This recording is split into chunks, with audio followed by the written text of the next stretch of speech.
Welcome back, everybody, to GUJackets.com. Graceland now has a 1-0 lead to catch you a little up to what we have had so far. The Yellow Jackets have had two nice attacks before they were able to get their goal, but then the Yellow Jackets got one. Abraham Deanda got a goal for the Yellow Jackets, and that one came 18-20 in. Yellow Jackets have had other chances, and right after that, Ottawa attacked it the other way, or Ottawa was able to go ahead and get one that hit the post, or hit the crossbar, I should say, but that one was denied.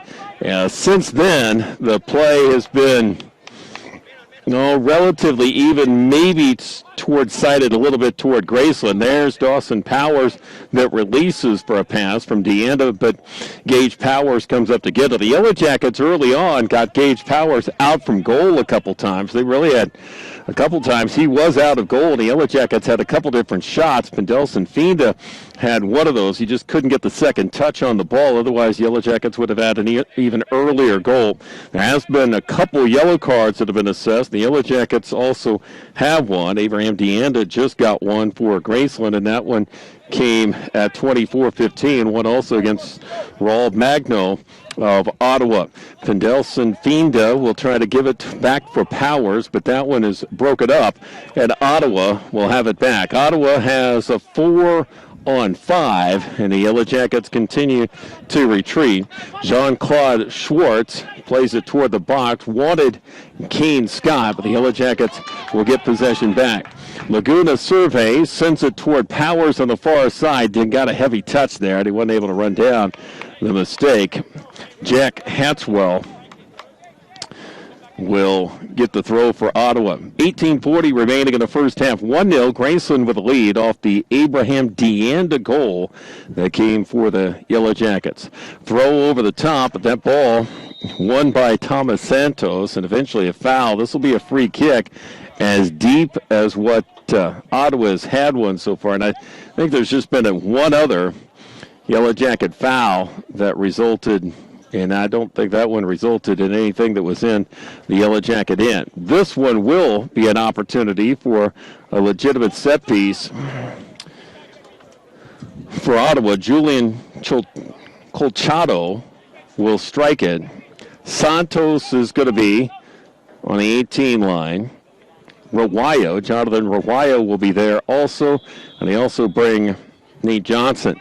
There's the strike. That's played, in front of the 6. Eventually, Deanda gets a touch on it. Scott trying to ward off a player. The ball kicked free, far side. A little chip goes far side, and then the header misses. The Yellow Jackets, Ponce was able to deny Santos, and the Yellow Jackets will now try to turn this in to an advantage. They've got Dawson Powers wide open far side if they can hit it with a pass, and Deanda gets run over by Nate Johnson from behind. It's not going to result in a card, but it will result in a set piece for the Yellow Jackets. So the Yellow Jackets did a great job of out-of-goal defense. They had the goalkeep out of goal because of because of what he had to do initially. And then the Yellow Jackets turned it into an opportunity because the Yellow Jackets stayed with it. They not only got the great play from Ponce defensively, but they turned it into a chance. Reynolds Jean-Pierre came in from Joachim Kukuni that followed the Yellow Jackets' first goal. He can't control along the byline, so Ottawa gets it back with a free kick at 17:08 remaining in the first half. 1-0 Graceland with a lead in the season opener. Graceland women later on this evening will take on the University of Jamestown. The Jennies of the University of Jamestown out of the GPAC conference. That's a 5 p.m. start. Nate Johnson, couple touches, soft touches. Yellow Jackets allow. And eventually Magno will play it toward Nick Wolf on the far side. Magno with it again, followed by Guillermo Laguna. Hatswell toward the center and brings it toward Francisco Maya, brother of the head coach, Edward Maya, for Ottawa. And eventually the Yellow Jackets' Sean Pong is going to be called for a foul. This will be another set piece from some distance, but I think Ottawa will go ahead and set up something. Ottawa had a really good chance, or developed a really good chance on their set piece that was, closer with their last opportunity.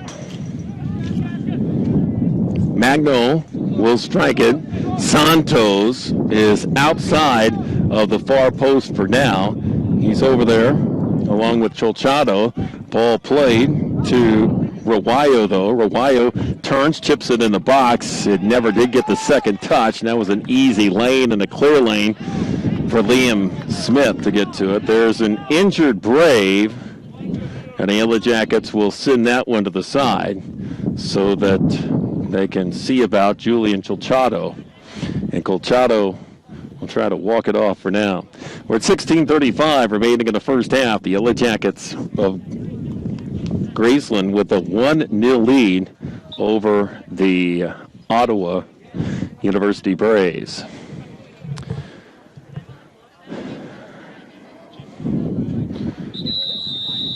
Ottawa will put, well, they had brought Isaiah Derman from the bench area. I think they're going to go ahead and turn this into a full break with 15:13 remaining. So we're 2/3 in. We're into the 30th minute of this one, and Graceland has a 1-0 advantage. Graceland women's soccer will start later on this evening. This again is the first eligible day for competition. Graceland football will now have their home opening game is scheduled for September 19th. So 2 weeks from today, but the Yellow Jackets will be taking on Central Methodist University.